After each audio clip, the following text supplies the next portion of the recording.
Tiene la palabra la asambleísta Lira Villalba. Muchas gracias, señor presidente. Buenas tardes a todos y todas. Yo quisiera, en principio, hacer un breve comentario sobre lo que se ha dicho acá. Parece que en cierto modo se equivocan, o no sé si les está fallando la dirección o la vista, porque cuando hablan de asambleístas de oposición regresan a ver al bloque gobiernista. Y esto es gravísimo, porque de oposición no tienen nada. Ahora son los defensores a ultranza de las violaciones más graves a los derechos humanos que está cometiendo este gobierno, escudados en un odio a Correa. Eso es todo.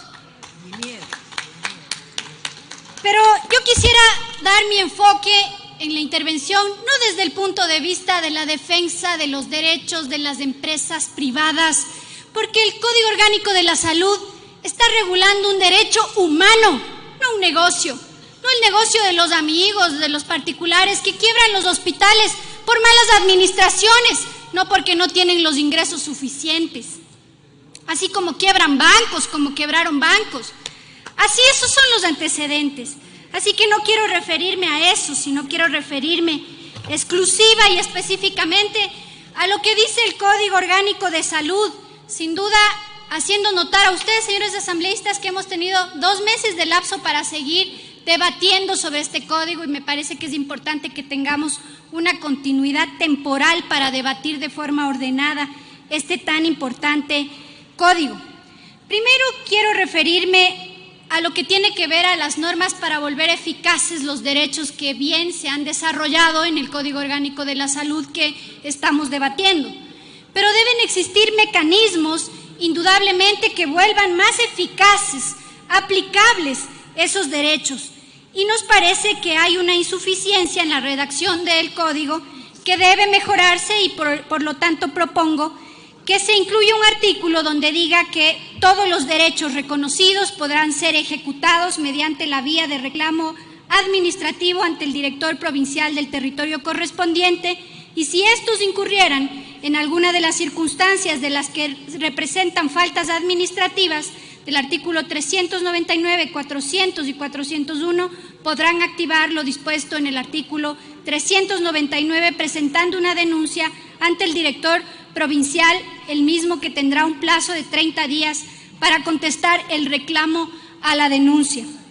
Por otro lado, quisiera además solicitar que en lo que tiene que ver al artículo 207, que habla de la salud mental, se respete el principio que ya está establecido mismo en el código, en el artículo 5, donde habla de atención integral, porque parece que para la salud mental se olvidaron que es necesaria la prevención y solo se está hablando del tratamiento y solo se está hablando de la rehabilitación, pero no de la prevención, que es asunto fundamental, mucho más entendiendo que la situación de enfermedades mentales, el estrés, por ejemplo, que tiene incidencia en aquello, es el factor más importante para una gran cantidad de enfermedades que hoy en día pues está sufriendo nuestra población, enfermedades que van desde el asunto de diabetes hasta posibles enfermedades cardiovasculares. Inclusive hay estudios que señalan que es antecedente también para muchos de los tipos de cáncer que ahora se están experimentando. Por lo tanto, solicito que se incluya la palabra prevención dentro del artículo 207 que hace referencia a la salud mental. Y en la misma línea, hablando de la gravedad que tiene para nuestro país el tema de salud mental, quiero referirme a un asunto que ha demandado mi tiempo, mi esfuerzo y dedicación para analizar la problemática de algo que se está silenciando a nivel nacional, y es la problemática del suicidio. Un problema de salud pública que está siendo invisibilizado y que ha sido observado por varios organismos, entre ellos el Observatorio Social, que ha indicado que es la primera causa de muerte de los adolescentes en el país. Es importante que sepan ustedes, señores asambleístas, que desde el 2014 llevan más de 5.600 ecuatorianos que han perdido su vida por asuntos del suicidio, y deben saber además que esto es totalmente prevenible. Solo en el 2019 llevamos 563 casos de personas que se han quitado la vida y parece que no fuera importante aquello. Por ello, solicito que el proponente de esta ley incluya en el artículo 157 el suicidio como un problema de salud pública y lo haga de la siguiente manera, incluyendo a partir del 157 un párrafo que señale: de manera especial, el Estado reconoce la relevancia de la salud mental de los habitantes de su territorio y declara el suicidio como un problema de salud pública, otorgándole el trato determinado en el presente artículo, además de lo que se disponga en la normativa especializada sobre el tema que se cree para su tratamiento. Adicionalmente, quisiera hablar de algo que es muy importante, la organización poblacional que está establecida en el artículo 54 de esta propuesta de ley. Y es que la organización poblacional, tal como se está planteando, promueve la adscripción de los ciudadanos al establecimiento de salud más cercano. Pero si vamos a la realidad, a lo que ocurre con los ciudadanos, esto puede significar un pretexto para, de alguna forma, sellar las arbitrariedades que se están cometiendo con varios ciudadanos que van hacia un centro de salud y no pueden ser atendidos porque les dicen vaya nomás al centro de salud al que pertenece para que pueda recibir la atención porque de aquí usted no es. Y esa no debe ser la intención de este artículo, por lo cual pido que ello se aclare de manera puntual.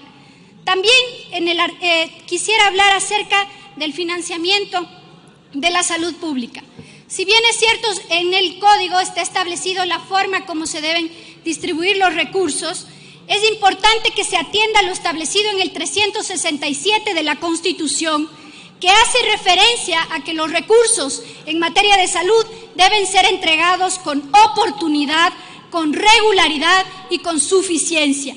Si eso se cumpliría, no tendríamos los problemas que ahora tenemos en los hospitales de todo el país, porque si antes los que se llaman ahora opositores se quejaban porque faltaba una jeringa o guantes en los hospitales, ahora ya no hay nada y no dicen nada porque el Ministerio de Finanzas no les transfiere los recursos que por ley les corresponde. Y en ese sentido es importante que se determine qué pasa si no se entrega oportunamente los recursos, qué pasa si no son regulares esas entregas, qué pasa si no son suficientes los recursos, porque es importantísimo que hayan responsabilidades políticas y administrativas para aquellos que no entregan los recursos oportunamente, así como también aquellos que no los manejan de manera eficiente. Así también quisiera hablar sobre la coordinación interinstitucional.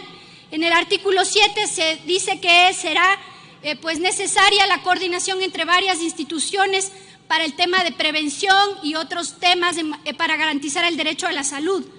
Pero creo que hay que aumentar la obligatoriedad, la eficacia y la oportunidad que debe contener esta coordinación, porque lo que pasa ahora mismo es que el Ministerio de Salud Pública, por ejemplo, no puede entrar a hacer un programa de prevención de salud, por ejemplo, en materia de suicidios, en materia de embarazos adolescentes, entre otras cosas, en los establecimientos educativos, porque no tienen permiso de hacerlo, porque tienen que suscribir un convenio entre los ministros, tienen que hacer planificaciones burocráticas largas, exigentes, que niegan la posibilidad de una efectiva coordinación y por ello se debe incorporar estos detalles. Quiero referirme además a lo que tiene que ver al artículo 3, el derecho a la salud, que debe mantenerse como determinante el factor psicológico que se incorpore, por favor, y también en la formación de talento humano que hace referencia uno de los artículos, quisiera que, por favor, dentro de la Comisión Interinstitucional para determinar estándares, mallas curriculares, etcétera, se incorpore a los colegios médicos, en este caso, o colegios profesionales, para que puedan opinar al respecto. Quiero resaltar algo que he dicho hace un momento. No hay salud sin recursos. Ojalá y los acuerdos políticos que aquí se hacen a nivel de bancadas no fueran para defender su pedazo del pastel, sino para defender la salud de los ecuatorianos. Ojalá fuera ese el acuerdo que tuviéramos como legisladores y unánime como bancadas. Es imposible entender cómo es que se están destruyendo todo lo que se ha ganado en materia de salud pública. No estoy de este lado porque soy fanática de una u otra persona. Estoy de este lado porque fui testiga en mi tiempo en que servía a mi provincia de la construcción de más de 20 hospitales en mi provincia, porque fui testiga del beneficio de salud para los más pobres, esos que ni siquiera ustedes conocen o que cogen con desprecio. Un minuto, señora Asambleísta. Porque tienen ese problema de la aporofobia que los sectores populares, desde luego, no lo tienen y lo rechazan. Por eso les invito a que hagamos de este Código de la Salud